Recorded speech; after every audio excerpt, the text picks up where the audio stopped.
నమస్కారం గురుగారు. ఆశీర్వచనం తల్లి. గురుగారు, ఈ క్రోధినామ సంవత్సరంలో వృశ్చిక రాశి వారికి ఏ విధంగా ఉండబోతుంది?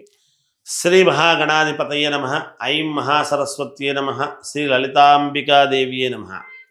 ఈ క్రోధినామ సంవత్సరం ఉగాది పండుగ నుండి చివరి వరకు వృశ్చిక రాశి వాళ్లకు ఎలా ఉండబోతుంది అంటే, విశాఖ నక్షత్రము 4వ పాదం, అనురాధ నక్షత్రము 4 పాదాలు, జ్యేష్ఠ నక్షత్రము 4 పాదాలు కలిస్తే వృశ్చిక రాశి అవుతుంది.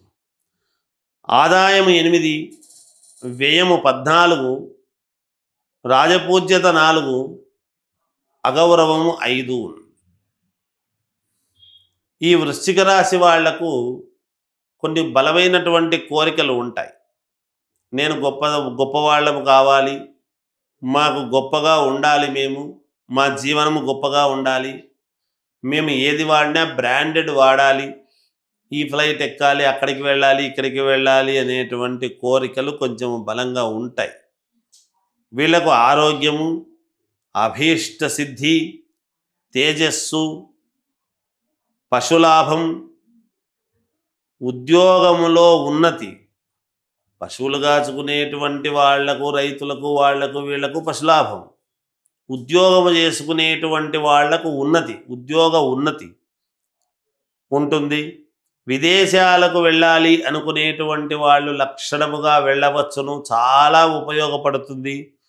ఆభరణాలు కొనుగోలు చేస్తారు వీళ్ళు. వ్యాపారములో మంచి లాభాలు అనేటువంటివి గడిస్తారు. అలాగే ఇల్లు కొనడం అనేటువంటిది జరుగుతుంది. కోర్టు వివాదాలు కొలిక్కి రావడము జరుగుతుంది. మంచి తెలివితేటలతో వీళ్ళ యొక్క ప్రవర్తన అంతా కూడా ఉంటుంది గాక. విద్యార్థులకు చాలా యోగవంతముగా ఉన్నది.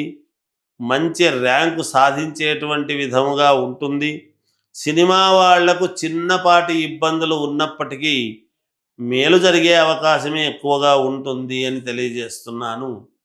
ఇక రాజకీయాలలో ఉండేటువంటి వాళ్ళు మాత్రము లక్ష్మీ నరసింహస్వామిని గనక ఆరాధిస్తున్నారు అంటే ఖచ్చితముగా మేలు జరుగుతుంది. ఏది ఏమైనా వ్యక్తిగతమైనటువంటి జాతకాలను ఒకసారి పరిశీలన చేసుకుంటే మేలు అని తెలియజేస్తూ జయోస్తు.